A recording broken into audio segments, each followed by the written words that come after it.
तो अपन पढ़े सिंधु घाटी सभ्यता।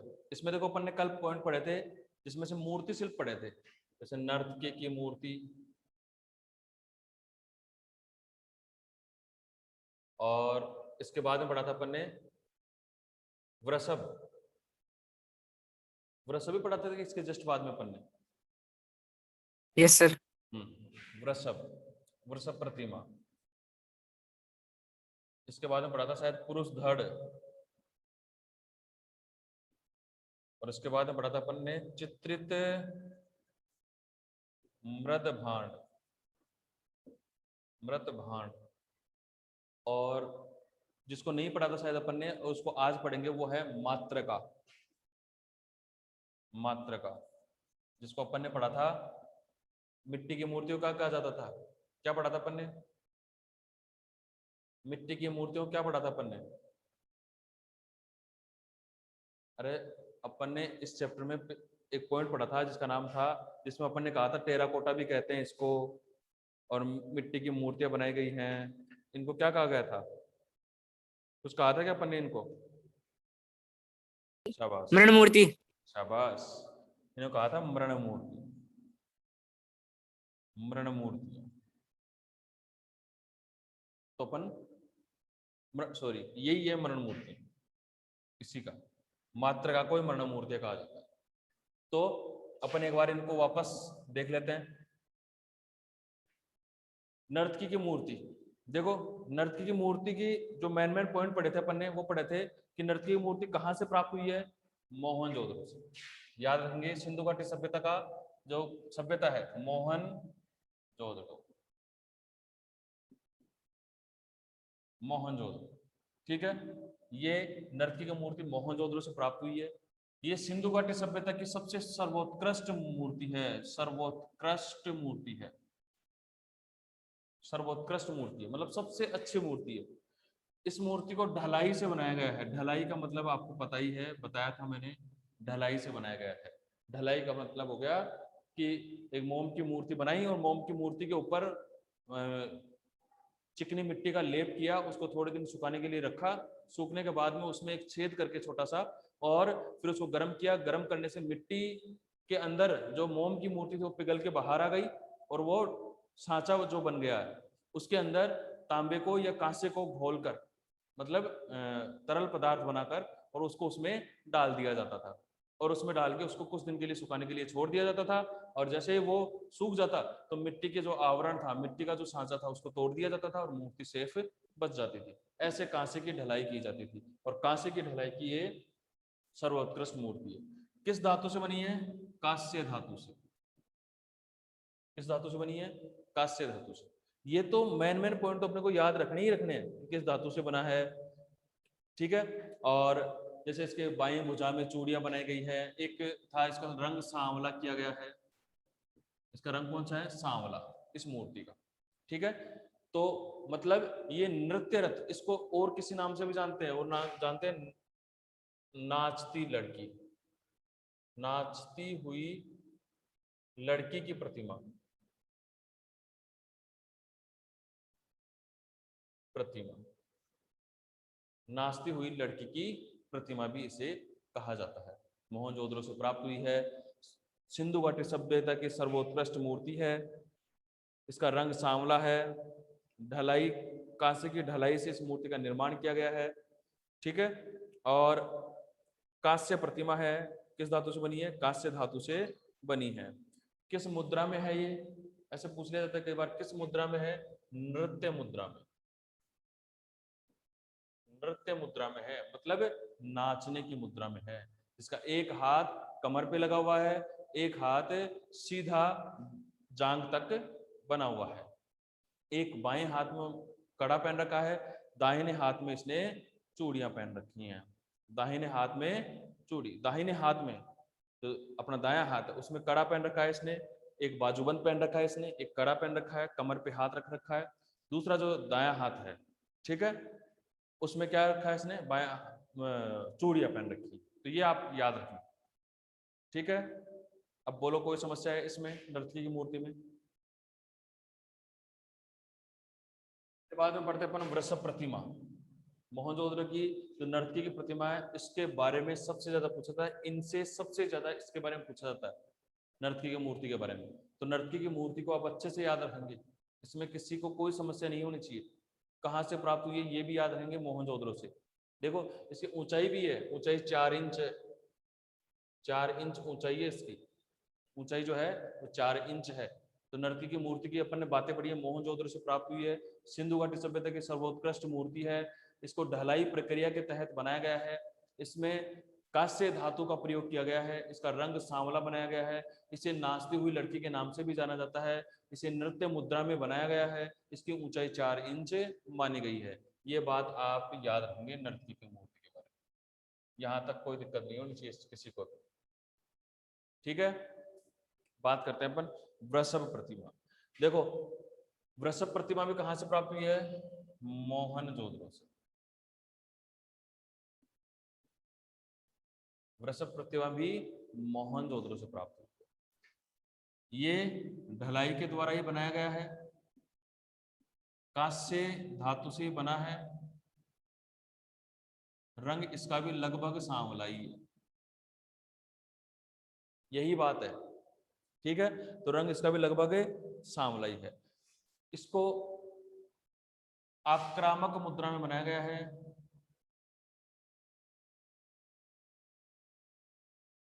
जैसे नर्तकी की मूर्ति को किस मुद्रा में बनाया गया था, नृत्य मुद्रा में। नर्तकी की मूर्ति को किस मुद्रा में बनाया गया था, नृत्य मुद्रा में। वैसे ही जो वृषभ की प्रतिमा है उसको किस मुद्रा में बनाया है, आक्रामक मुद्रा में। आक्रामक मुद्रा में इसको बनाया गया है। देखो इसकी एक बात, खास बात यह है कि एक गुस्से से अपना सिर दाईं ओर घुमाया है, अपना सिर गुस्से से दाईं ओर घुमा रखा है। समझ गए होंगे, वृषभ प्रतिमा की यही बात याद रखनी है, इससे बाहर कुछ नहीं पूछा जाएगा। वृषभ प्रतिमा, वृषभ प्रतिमा में अपन ने पढ़ा है कि मोहनजोदड़ो से प्राप्त हुई है, इसको ढलाई प्रक्रिया के तहत बनाया गया है, कांस्य धातु से ही इसको निर्मित किया गया है, सांवला रंग है इसका, आक्रामक मुद्रा में बनाया गया है, गुस्से से ये अपना सिर दाईं ओर घुमाए हुए है। किसी को समस्या, यहां तक किसी को समस्या, यहां तक किसी को समस्या है? No sir. No sir. ठीक, फिर आती है पुरुष धड़ की बात। देखो पुरुष धड़ अपन ने पढ़ा था, पुरुष धड़ में सिर्फ यही पढ़ा अपन ने, पुरुष धड़ लाल बलुआ पत्थर से बना हुआ है। किससे, लाल बलुआ पत्थर से, लाल बलुआ पत्थर से बना हुआ है, हड़प्पा से प्राप्त हुआ है, हड़प्पा से प्राप्त हुआ है ये। ठीक है, इसमें जगह जगह, इसमें क्या जगह जगह पॉइंट छोड़े, जैसे कंधों के पॉइंट छोड़े हुए हैं, जैसे कंधे तक बना दिया इसको, धड़ है ये पूरा, यहां से लेकर कमर तक का धड़ बना हुआ है। तो ये धड़ है, इस धड़ में क्या है कि हाथों की जगह छोड़ी हुई है, गर्दन की जगह छोड़ी हुई है। कहने का मतलब जैसे गर्दन धड़ बना लिया, इसके बाद में ये लोग गर्दन अलग से बना के फिर लगाते थे, हाथ अलग से बनाकर फिर जॉइंट करते थे। ऐसे इन्होंने क्या कर रखा है, हाथ और गर्दन की जगह छोड़ रखी है। ठीक है, इसका एक विशेषता है कि इसका पेट कुछ बाहर निकला हुआ है, कुछ बाहर की ओर है, मतलब तौंधारी है, तो पेट कुछ बाहर निकला हुआ बनाया गया है। ये आप याद रखेंगे इसको। कोई दिक्कत है क्या इसमें? इतना ही याद रखना है इसमें बस। लाल बलुआ पत्थर से बना हुआ है, हड़प्पा सभ्यता से प्राप्त हुआ है, और पेट कुछ बाहर निकला हुआ है। ठीक है, और बस ये बात याद रखेंगे, इसके बारे में और ज्यादा नहीं पूछा जाता। ज्यादातर ये पूछा जाता है किस पत्थर से बना है और कहां से प्राप्त, ये दो ही बातें ज्यादातर पूछी जाती है पुरुष धड़ के बारे में, इसके अलावा ज्यादा कुछ नहीं पूछा जाता। तो यहाँ तक किसी को समस्या है? मेरे स्तर से नहीं होगी। ठीक है, चित्रित मृद भांड की बात करते हैं। यहाँ पर कहां पर, मोहनजोदड़ो में पाया गया एक पात्र है, एक पात्र की बात करते हैं, चित्रित मृद भांड एक ही, क्योंकि एक ही मूर्ति के बारे में बात करते हैं, इसमें भी एक ही बात करते हैं अपन। यहाँ पर मोहनजोदड़ो से प्राप्त एक पात्र है, चित्रित मृद भांड कहां से प्राप्त हुआ है? मोहनजोदड़ो से।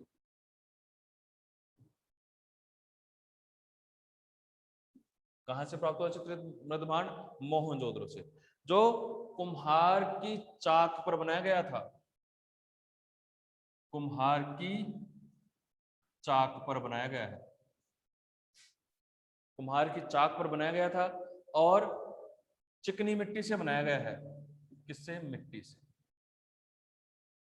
चिकनी मिट्टी से ये बनाया गया है। चित्रित मृद भांड चिकनी मिट्टी से ये बनाया गया है। देखो आगे, कुम्हार ने अपने कुशल अंगुलियों की सहायता से इस पात्र को आकर्षक रूप दिया है। ठीक है, आकर्षक रूप दिया है। आग में पकाने के बाद इस मिट्टी के पात्र को काले रंग से रंगा गया था। आग में पकाया इस मिट्टी को और फिर किस रंग से रंगा इसको? काले रंग से, काला रंग। आग में पकाया और काले रंग से इसको चित्रित किया, मतलब काला रंग पूरे पे पोत दिया गया, पूरे पे काला रंग पोत। पात्र को काला रंग लगाया, इस पर बने हुए चित्र वनस्पतियों और आकृतियों जैसे हैं, तो इस पे चित्र बनाए गए। फिर इसमें गोल्डन सा कलर किया गया, मतलब येलो कलर किया गया और उसमें चित्र बनाया गया। जो से अपन ने चित्रित मृद भांड के बारे में चित्र भी देखा था, कल बनाया हुआ था शायद, तो ऐसा कुछ चित्र था, छोटा सा बना लेते हैं। ठीक है, ऐसा कुछ चित्र बना हुआ है।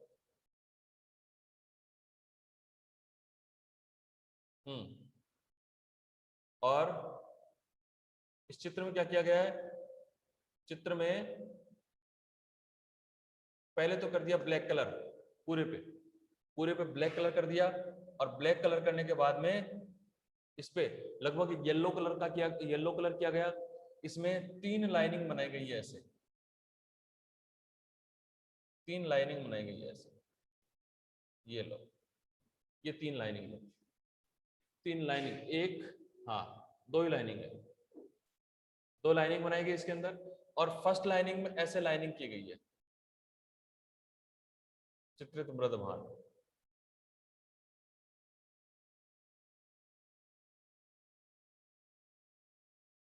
ये चित्रित मृद भांड, ये लाइनिंग कर दी। इसके बाद में इन्होंने क्या किया? ऐसे 2 लाइनिंग बनाई, यहां से ऐसे किया, यहां से ऐसे, फिर यहां पर इन्होंने लगभग 4 लाइन बनाई है, फिर 2 लाइन बनाई, यहां से ऐसे कर दिया, फिर लगभग 4 लाइन बनाई है, ऐसे चारों तरफ हो गया ये गोल। और इसमें क्या कर दिया? ऐसे लाइनिंग कर दी, यहां ज्यामितीय आकृतियां बना दी कुछ,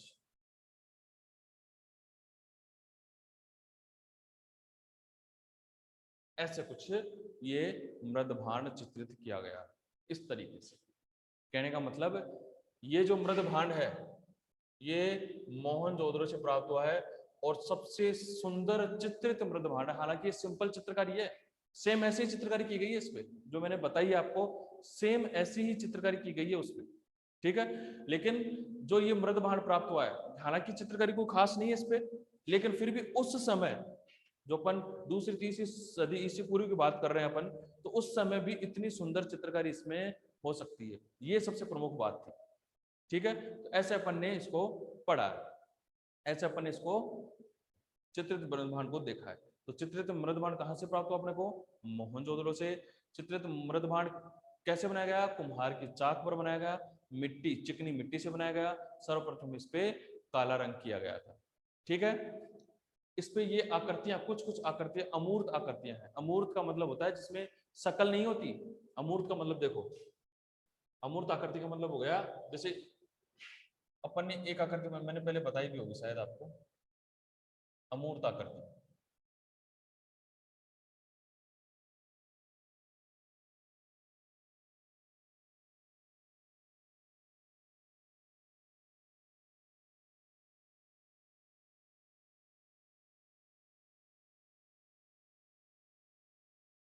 ये आकृति है, ये आकृति है, ये तो हो गई मूर्त आकृति। मूर्त कि अपन ने देखा कि हाँ ऐसा ही होता है चेहरा। अपन ने पहले देखा होगा कि हाँ नहीं चेहरा तो ऐसा ही होता है साहब, ऐसे ही आंख होती है, ठीक है, ऐसे ही नाक होता है, ऐसे ही होठ होते हैं, ऐसे ही ठोड़ी होती है। तो अपन ने देखा, चित्र बनाया, तो ये तो हो गया कौन सा, मूर्त, इसको कहेंगे अपन मूर्त चित्र। भाई जैसा होता है वैसा ही अपन ने बना दिया, तो ये क्या हो गया, मूर्त चित्र। लेकिन इसमें क्या है कि अमूर्तता की भावना है। अब अमूर्त क्या होता है कि अपन ने देखा है भाई ऐसा चेहरा होता है, तो अपन ने क्या किया, ये लाइन बनाई, यहाँ से ये सीधी है तो ये इसको भी सीधी कर दी, यहाँ से नाक है तो यहाँ नाक कर दिया, बना दिया। यहाँ कोई नीचे लाइन है, फिर होठ है तो होठ कर दिया, 3 लाइन। फिर क्या किया कि यहाँ होठ से ठोड़ी है तो यहाँ से अपन ने क्या कर दिया, ठोड़ी बना। फिर अपन ने सोचा कि यहाँ आईब्रो बना हुआ है, तो उसने क्या किया, आईब्रो से सीधा बना दिया। फिर कहा कि यहाँ आंख है, तो उसने क्या किया, आंख की जगह क्रॉस कर दिया।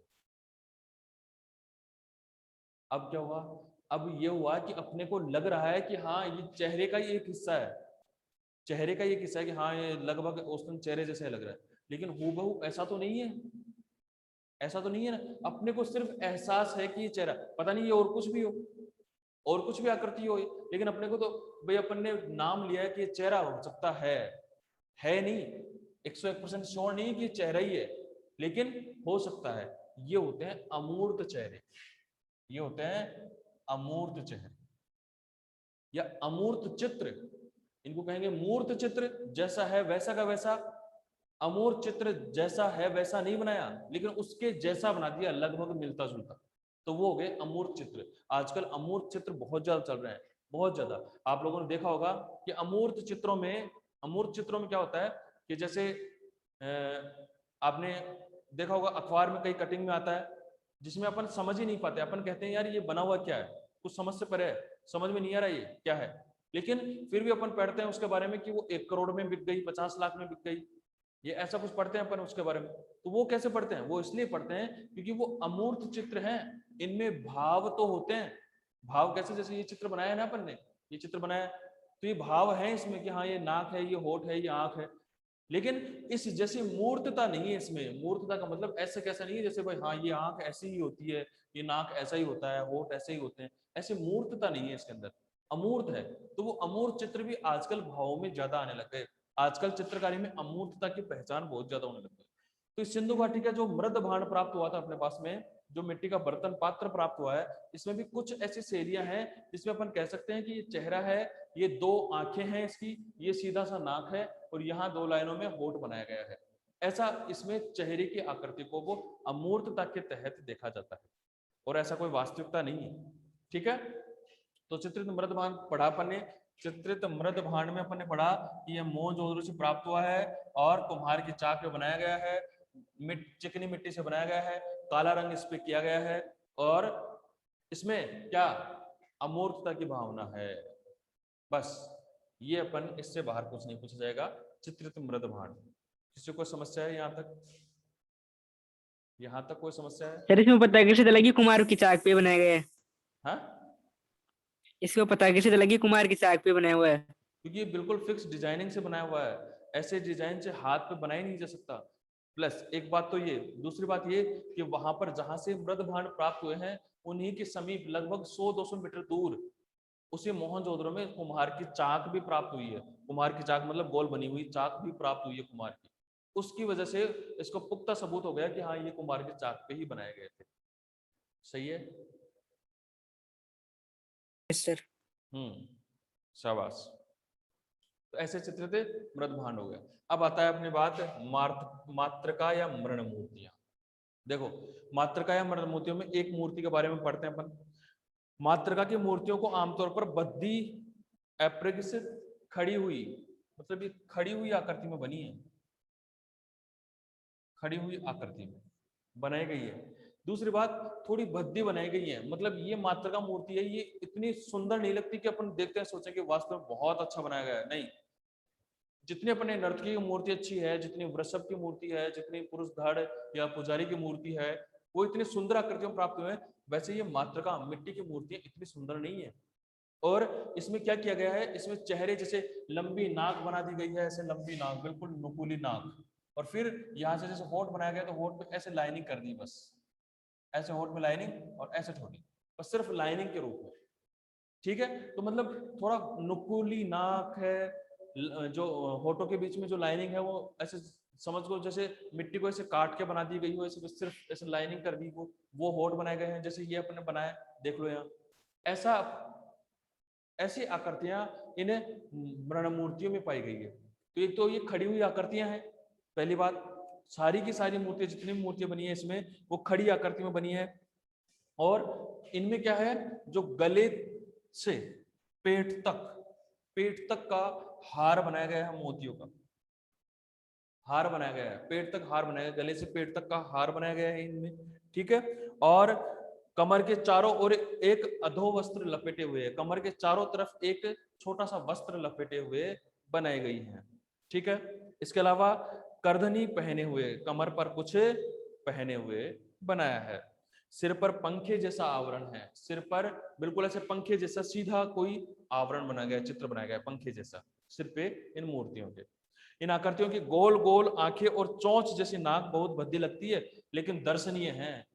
चोंच जैसी नाक, गोल गोल आंखें, ऐसे गोल आंखें बना दी, गोल आंख, चोंच जैसी नाक, और होठ कैसे, होठ इसमें बताया आपकी बुक में कि होठ ऐसे बनाए गए हैं जैसे मानो चीर कर बनाए गए हों। चीर कर का मतलब ऐसे सिर्फ ऐसे ही लगा दिया बस, होठ और होठों में डिजाइन नहीं बनाई उन्होंने।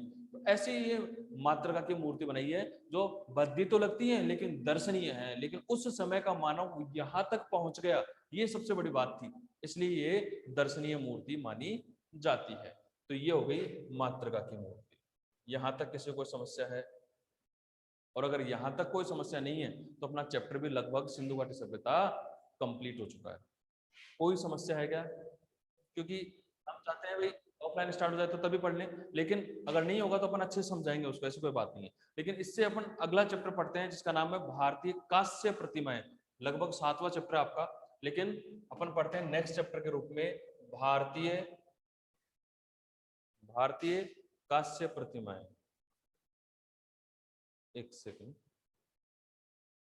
तो लुप्त मोम प्रक्रिया के तहत इसको निर्मित किया जाता था। पहले मधुमक्खी का शहद लिया, मतलब मोम लिया, मोम को लेकर गर्म करते थे, गर्म करके 1 महीने तक ठंडा किया जाता, कपड़े से छानकर 1 महीने तक इसको ठंडा किया जाता था।